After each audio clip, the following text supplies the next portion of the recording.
Sebagaimana yang sudah saya sampaikan pada video-video terdahulu, saya pernah cerita bahwa dulu banget zaman mahasiswa, lagi getol-getolnya mencari logika segala sesuatu, saya diam-diam pernah ateis. Saya nggak percaya bahwa Tuhan itu ada.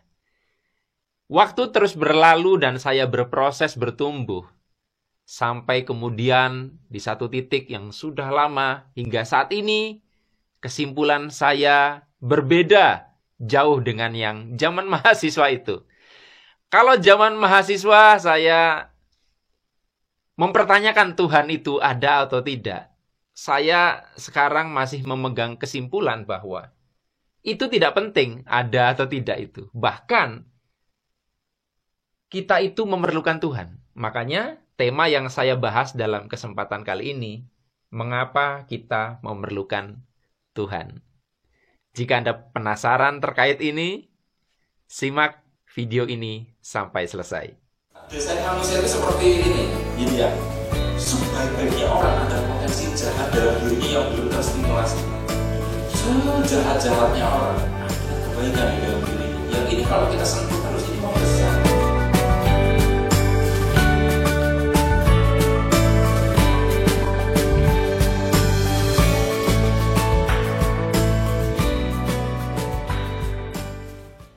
Assalamualaikum warahmatullahi wabarakatuh. Jumpa lagi kita berjumpa dengan saya, Arif Rahutomo atau Arif RH dalam rekaman video iseng Reborn. Teman-teman, sudah saya sampaikan di bagian prolog bahwa tema kita adalah mengapa kita memerlukan Tuhan. Jadi buat Anda yang menganggap bahwa Tuhan tidak ada, Anda masih relevan nonton video ini. Karena saya sudah pernah menjadi Anda. Nah, sekarang gini. Anda yang berkeyakinan bahwa Tuhan tidak ada misalnya. Saya ingin tawarkan satu konsep bahwa sebetulnya ada tidak penting. Karena sejatinya kita yang memerlukan Tuhan. Saya akan ceritakan satu hal yang menarik. Dan ini kisah nyata. Satu saja supaya Anda bisa memahami apa yang mau saya sampaikan. Jadi begini, saya punya satu guru dan guru saya punya guru. Dan kemudian guru saya ini adalah orang yang sangat jago banget ilmu bawah sadar. Dia sudah sangat maestro dalam keilmuan hipnoterapi, hipnotis dan sebagainya. Nah, ada satu kejadian di mana beliau karena pola hidup yang kurang begitu baik, akhirnya ya misalnya kurang tidur dan sebagainya, beliau kena penyakit kanker. Dan salah satu ikhtiar yang bisa dilakukan adalah dengan hipnoterapi ya. Nah yang jadi masalah adalah karena beliau itu sudah sangat maestro, itu sulit banget untuk dihipnotis karena tidak ada teknik yang dia tidak tahu. Dan bahkan secara saya katakan di sini bahwa beliau merasa sudah sangat hebat sehingga tidak ada orang yang bisa otoritasnya di atas beliau. Nah, akibatnya karena otoritas orang lain tidak ada yang melampaui beliau tidak mau meletakkan otoritas itu sehingga pikiran bawah sadarnya sulit sekali untuk terbuka. Ya, kemarin kita sudah bahas ya tentang di sini ada critical area, di sini pikiran sadar, di sini pikiran bawah sadar.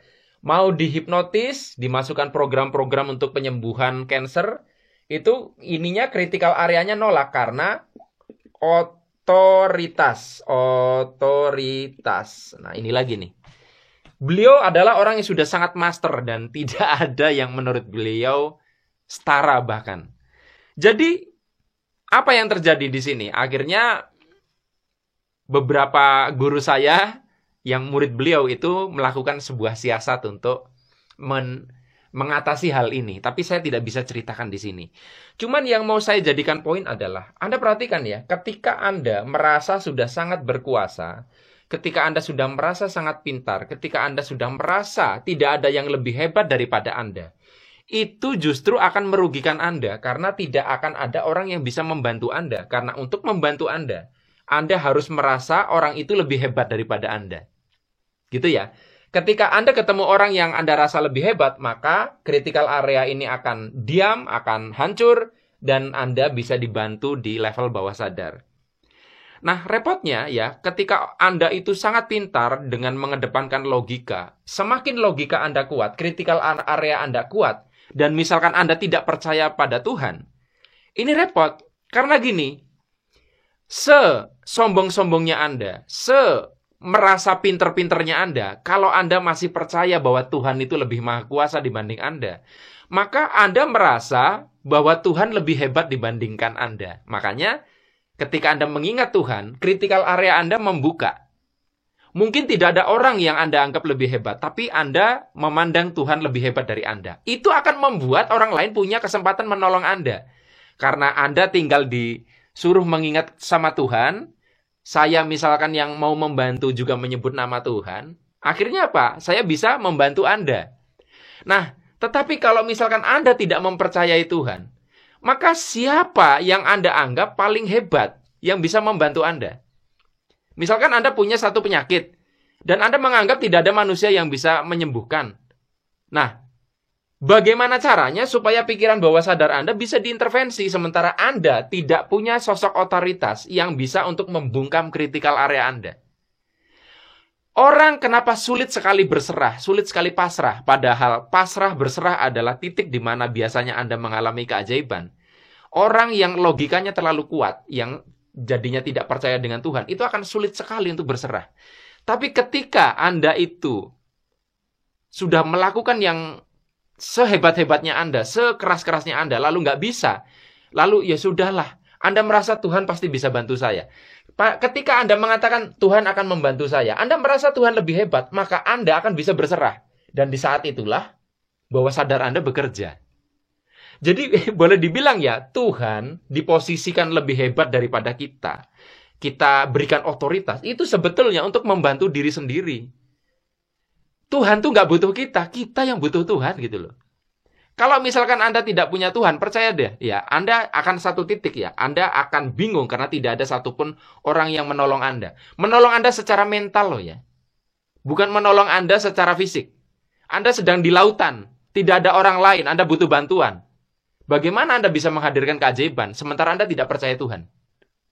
Padahal keajaiban itu adalah proses pikiran bawah sadar yang akhirnya bisa memancar menjadi sebuah getaran tertentu. Kalau Anda percaya Tuhan, maka Anda bisa dalam tanda kutip memanfaatkan Tuhan untuk membunuh critical area, sehingga dalam situasi di mana Anda sangat hopeless sekalipun, tidak ada orang yang bisa membantu Anda masih punya satu harapan. Dan itu yang bisa memicu sebuah keajaiban. Jadi ya, saya tidak mau berdebat dengan Anda yang tidak percaya dengan Tuhan. Tapi saya langsung membawa pada satu logika sederhana. Di saat Anda merasa tidak ada sesuatu pun yang lebih hebat dari Anda, maka sulit sekali untuk membantu Anda. Dan Tuhan dalam hal ini hadir untuk membunuh logika kritis Anda, sehingga Anda bisa memposisikan diri Anda untuk bisa dibantu oleh sesama. Sampai ketemu lagi dalam rekaman video Iseng Reborn yang selanjutnya. Saya akhiri, billahi taufik wal hidayah. Wassalamualaikum warahmatullahi wabarakatuh. See you.